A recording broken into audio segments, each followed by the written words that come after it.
Okay, as far as injury concerns coming in, a great job of guys coming back from the off season. We're not with them, but our training staff and our weight staff to go into the first day have only one guy injury out, was Cody Temple with a back. We'll look for him to get back pretty soon. Armand Armstead was limited, all right, which is actually good news to have him back out here working individual. All right, he'll be limited for now. We'll continue tests with him. Things are going in a very good direction. The only information that I have for you on that, it is not a heart condition. Okay, I know that's been reported out there. It is not a heart condition. We look for him to continue to work with us so that we can bring him all the way up to full speed eventually. That's all I have on that. Other than that, I thought today, to me, showed a unbelievable job by our strength staff in the off season and our players' commitment to doing things right. I hope what you see, what I saw today, we look different. We look different than we did a year ago, even in the spring. We look different. We look bigger. We look faster. We look stronger. That's a great credit to Aaron Osmus and his staff and to these guys for buying into that. And I know it's day one, but I love where they're at physically and mentally. We challenge them with stuff we've never done here before at the end of practice, after practice, extra stuff, not one guy complaining about it, guys jumping in and trying to get better. So for day one, I couldn't imagine them coming back in better shape. Now we got to put all this talent and all this hard work they've done and put the pieces into place. How come Markeith Ambles didn't practice today? Yeah, not an injury. Markeith is finishing up summer 2. There's 6 days left in summer 2, and we want to make sure that he concentrates on that so he can be eligible. Curtis is okay? No, a number of these guys, we push our guys to take, most of our guys to take summer 1 and summer 2, and so that's why you have these odd times of the practices, and bear with us with that because they'll continue to change as we work around their class schedules for the next 6 days outside of Saturday and Sunday. So the point to that is that a number of these guys still need summer 2 to finish up. Which of the freshmen or incoming players are not here? Okay. Junior Palme is not here. He is finishing up a high school summer school class. We anticipate that he may be here as early as this weekend. Buck Allen is finishing up a summer school class in Tallahassee as well. We anticipate he could be here as early as this weekend.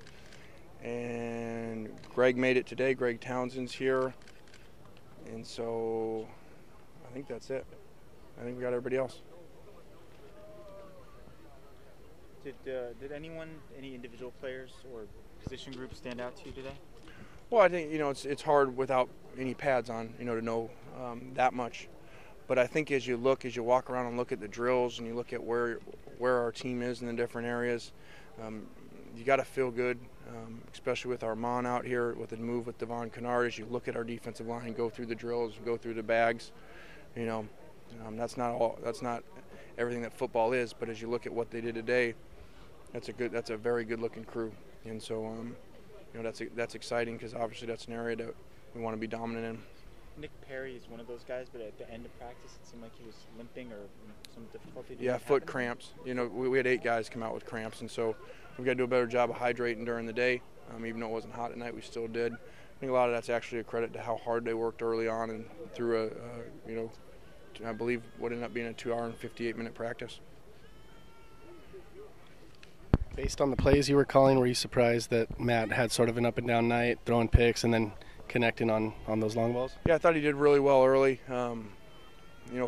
Forced a little bit. I think the excitement of the first day out here and giving him a couple plays that we hadn't even installed yet. With him and Robert and some of the guys that know the system. Sometimes with those guys, especially in 7-on-7, we'll jump ahead, and so part of that's me too. We need to just stay with the install for the young guys too.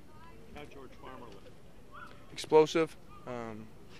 Didn't get a whole lot of opportunities for it. Sometimes the defense just lines up in the right spots, but looked extremely explosive, strong, physical, good hands. Looked physically everything that he's supposed to be. Is 4 wide going to be a common set for this team? I don't think so. I think that that would probably be a mistake because of what we have at tight end.